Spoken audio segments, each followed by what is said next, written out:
Hello students, I am प्रशंसा शुक्ला। आज के इस वीडियो में हम कवर करेंगे सेकेंडरी रूल, जिसमें ये सारे मैगजीम्स हम एक एक करके डिस्कस करेंगे। तो चलिए स्टार्ट करते हैं। सबसे पहला मैगजीम है नॉसेटर ए सॉसेस।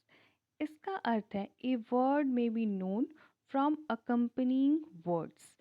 जब कोर्ट किसी लॉ को इंटरप्रेट करती है और वो अनक्लियर, डाउटफुल या फिर सिमिलर होता है अदर वर्ड्स के, तो वहाँ पे उसको इंटरप्रेट करने के लिए उसके सराउंडिंग के वर्ड्स देखे जाते हैं।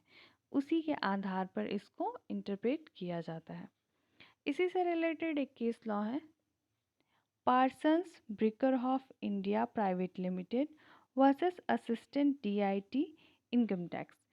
इस केस में नॉसेटर ए सॉसेस का यूज़ किया गया था, जिसमें इनकम टैक्स एक्ट में डेफिनेशन क्लॉज में रॉयल्टी का डेफिनेशन दिया गया है।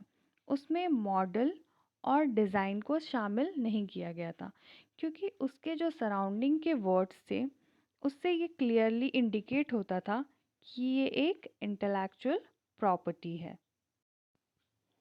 नेक्स्ट मैगजीम है एस्टम जेनेरिस, जिसका अर्थ है द सेम काइंड। जब किसी पर्सन्स और थिंग्स की कोई लिस्ट या फिर क्लासेस दी गई होती है, तो उसको क्लासिफाई करने के लिए इस मैगजीम का यूज़ किया जाता है।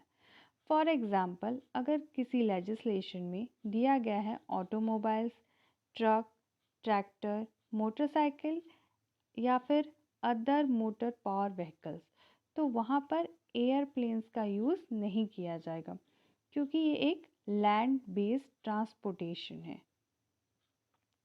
नेक्स्ट मैगजीम है रेटेंडो सेंगुला सेंगुलिस। जब किसी लेजिस्लेशन के किसी प्रोविज़न में एक से अधिक ऑब्जेक्ट और सब्जेक्ट दिए गए होते हैं, तो वहाँ पर उनको अप्रोप्रिएट डिस्ट्रीब्यूट करके अप्लाई करने के लिए इस मैगजीम का यूज़ किया जाता है। इसको एक एग्जाम्पल के थ्रू समझते हैं। यदि ए कहता है I devise and bequeath all my real and personal property to A, तो इस मैगजीम का यूज़ करके इस तरीके से पढ़ा जाएगा आई diverse all my real property and back with all my personal property to B. Next maxim है ut res magis valet quam paret, जिसका अर्थ है the construction of a rule should give effect to the rule rather than destroying it.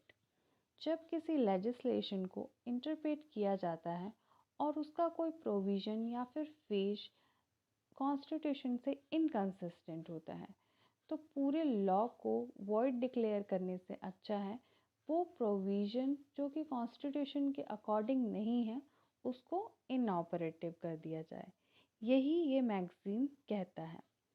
ठीक है, अगर आप लोगों को videos अच्छे लगते हैं तो प्लीज़ सब्सक्राइब करना मत भूलिएगा। Thank you for listening.